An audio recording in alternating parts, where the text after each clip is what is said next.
Hello everyone.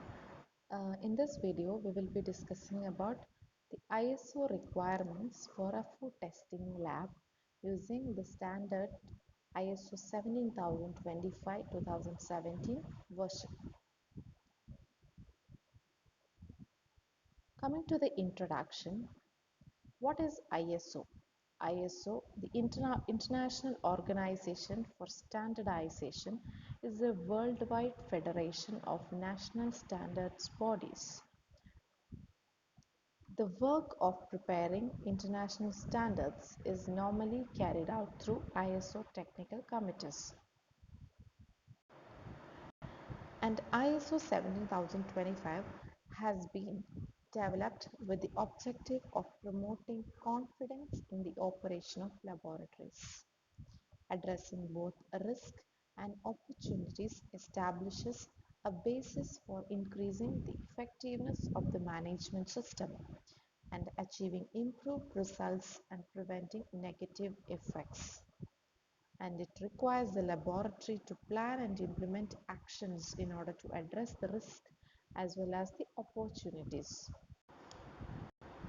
So this standard usually or is basically for giving guidelines for getting certified under ISO 17025 and gives confidence for the laboratories on an international level, where in this standard it contains the requirements for the labs to enable these to demonstrate and help them operate competently and able to generate valid results. Laboratories that conforms to this particular standard will also be operating generally in accordance with the principles of ISO 9000 standard. And as it was told in the introduction slide, there are various risks that are associated with any food safety or food laboratories and food safety management systems. So the laboratories are responsible for addressing the risks as well as even opportunities. So having certified, like the labs being certified with ISO 17025 will enable the laboratory to plan and implement their actions in order to address the risk as well as the opportunities. So before moving into the details of the standard, let's see what exactly is a laboratory. So a laboratory is a body that performs one of these following activities, which includes testing, calibration and sampling, and these three activities are the most important one that is being carried out in a laboratory. So what is a testing? So in terms of food, testing is the scientific analysis of food and its components. It is done to provide the information about various characteristics of the food, including its structure, composition and even the physical chemical properties. Then comes to calibration. What is a calibration? So calibration is the process of comparing the measurements taken by a test instrument against those taken by a standard device, which has non-accuracy, and it helps plays a very important role in quality assurance as well as compliance. Similarly, sampling. What is sampling? Sampling is the process of collecting and testing the food, ingredients, and even environment and other materials. So sampling is commonly done in order to monitor or sometimes to verify the effectiveness of control measures that are put in place to prevent or eliminate or to reduce to, an acceptable level. So in a laboratory, all these three important activities are primarily being carried out. So now coming to the structure and the layout. Uh, so the present edition, that is a third edition of the standards, that is ISO 17025-2017, is in line with two other standards. As you can see in the slide, that is ISO 9001 as well as uh, Casco Guideline 17,000 series. And the structure and layout of this particular standard has got starting from scope to management, various normative references, terms and conditions, general requirements, structural requirements, resource requirements, process requirements, management requirements, and technical requirements. And all these things are being specified in various sections within this standard. So all these important sections we will be understanding through understanding in detail, and we will be more focusing on the management requirements as well as technical requirements in detail. So the first and foremost thing, the scope of ISO 17025. What is the scope of it? So it covers all types of testing and calibration in various fields performed using standard methods, non-standard methods, and laboratory developed methods. This international standard is applicable to all organizations which performs tests or calibrations, and this international standard is used by the laboratories in developing their management system for quality, administrative, and technical operations. It can be even used by laboratory customers, the regulatory authorities, and accreditation bodies in order to confirm or recognizes the competence of the laboratories.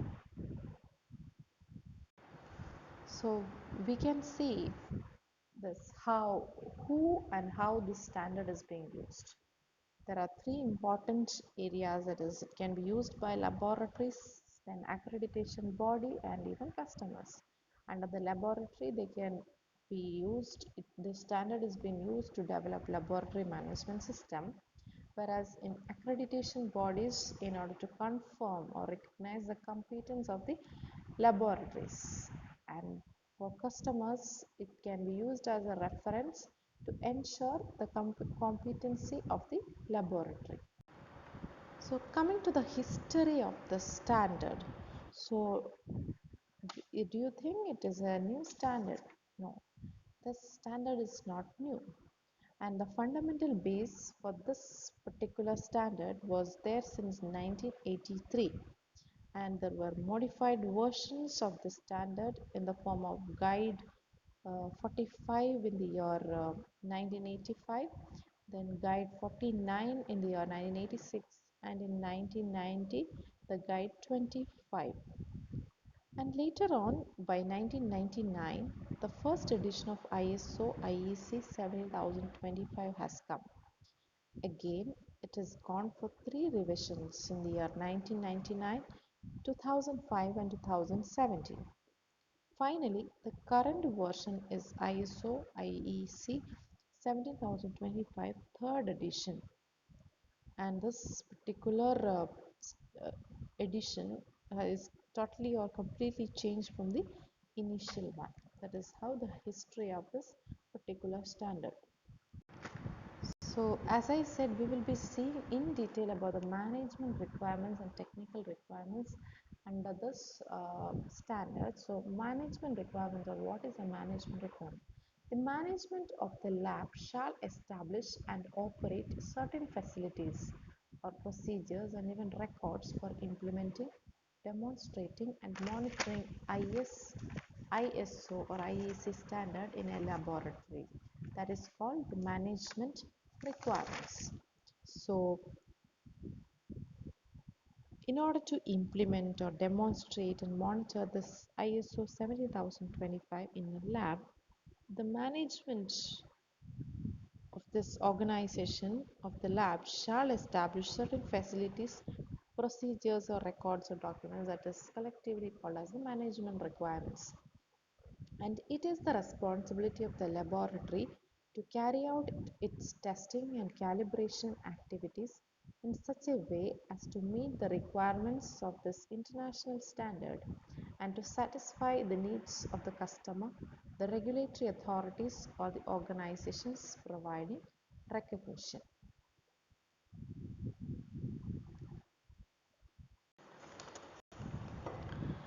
So next is about management system.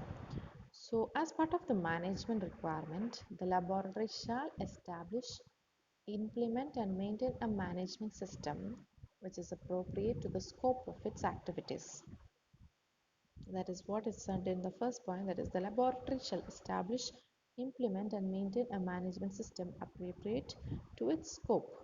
The laboratory shall document its policies, then systems or programs or procedures and instructions to the extent that is necessary to assure the quality of the test and or the calibration results. The laboratory's management system policies related to quality, including a quality policy statement, shall also be defined in a quality manual. Moving on to the technical requirements.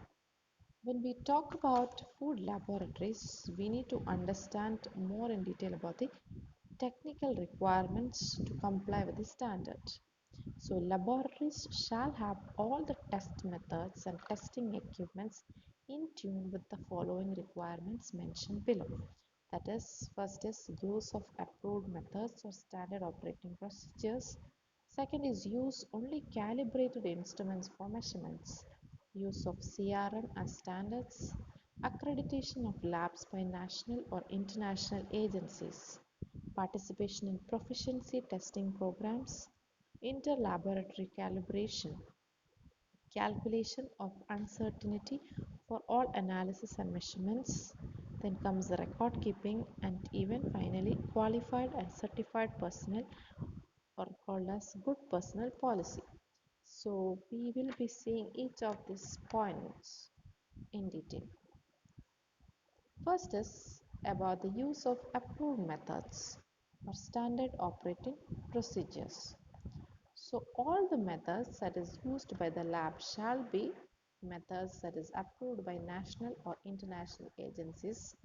Can be like BIS, Bureau of Indian Standards, or European Union, or norms, or like US FDA or USFEP, or even Codex Alimentarius Commission.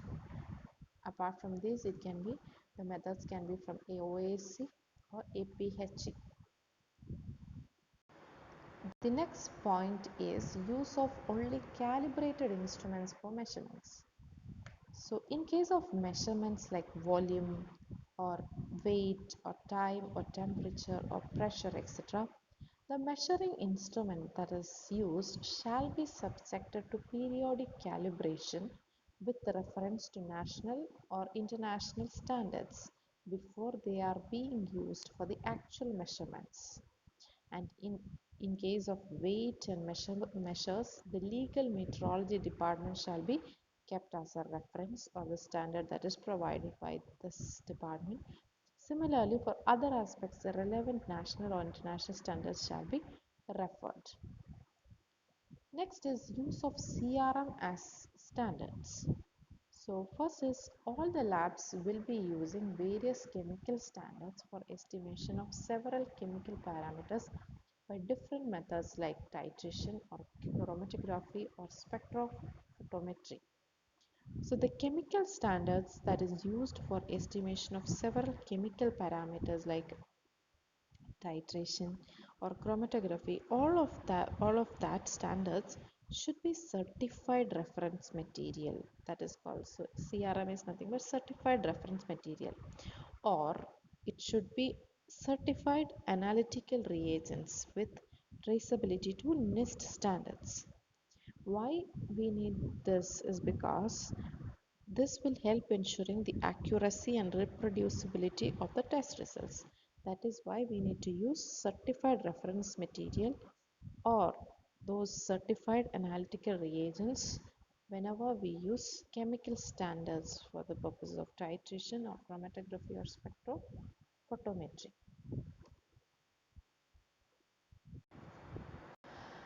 The next point is about accreditation of labs by national or international agencies.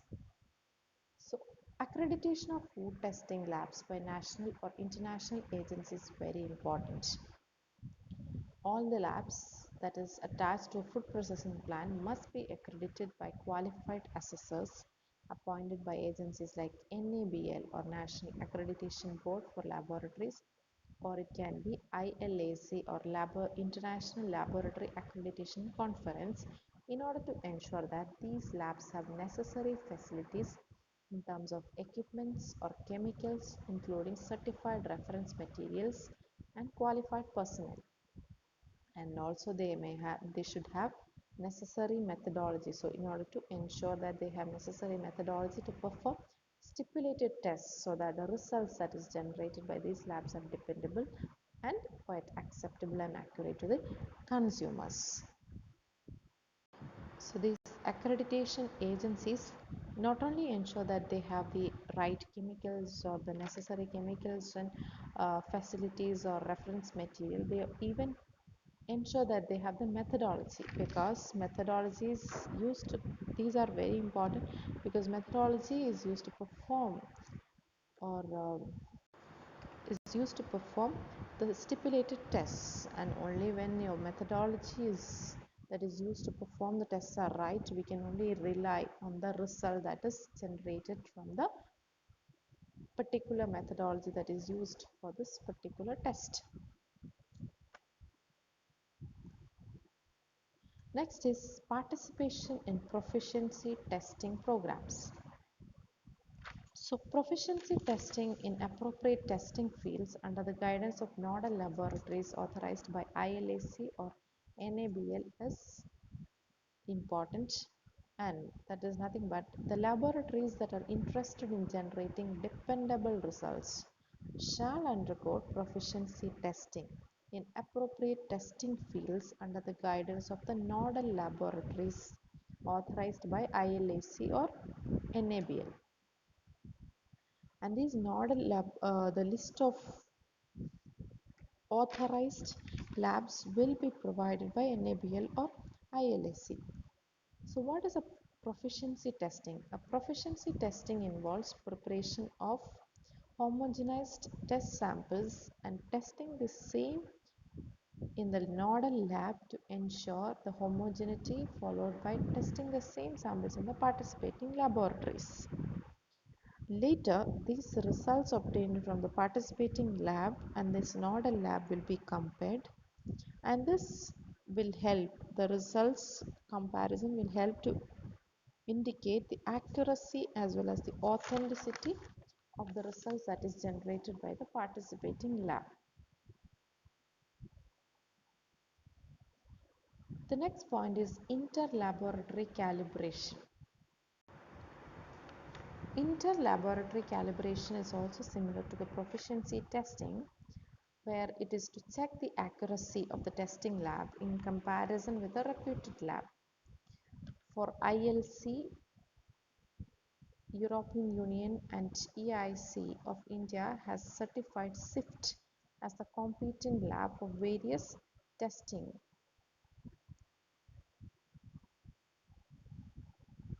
So basically this is for checking the accuracy and capability of the testing laboratory in comparison with the results of a reputed laboratory. The next point is calculation of uncertainty for all analysis and measurements. So every measurement or analysis involves some uh, use of equipments or chemicals or manual work. So therefore, we have even chances of variations in the test results from individual to individual lab. So this variation from the true value is called as uncertainties. And uncertainty of measurement generally comprises of many components. Some of these components may be evaluated from the statistical distribution of the results of a series of measurements, and it can be characterized by experimental standard deviations. And for all the parameters that is measured or analyzed by the laboratory, there shall be calculated values of uncertainty which shall be less than 3%. So calculation of the uncertainty for all the analysis and measurement is important and is necessary. The next point is record keeping. So record keeping, the lab shall keep all the records relating to production and quality assurance as per HACCP SSOP, GMP, etc.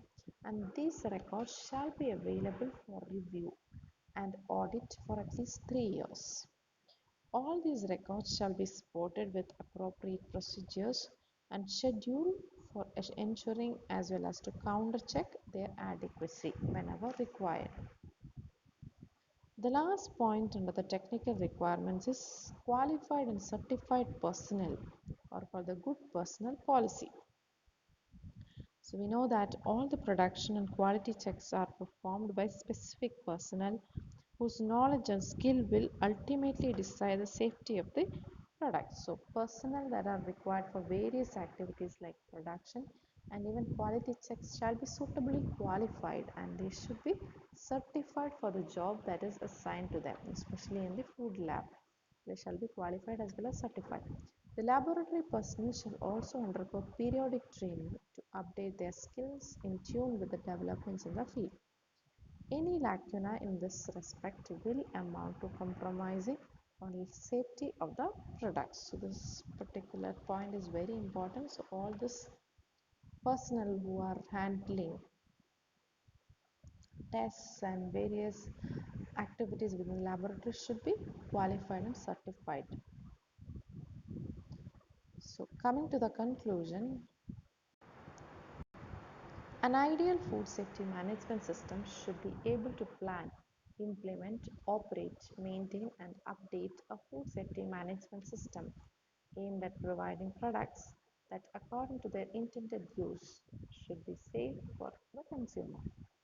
And this standard contains, that is the ISO 17025 contains requirements for laboratories to enable them to demonstrate they operate competently and are able to generate valid results.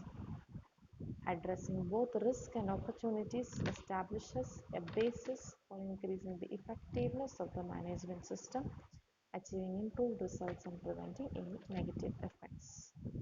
These are some of the references for this advanced reading on the topic. Thank you.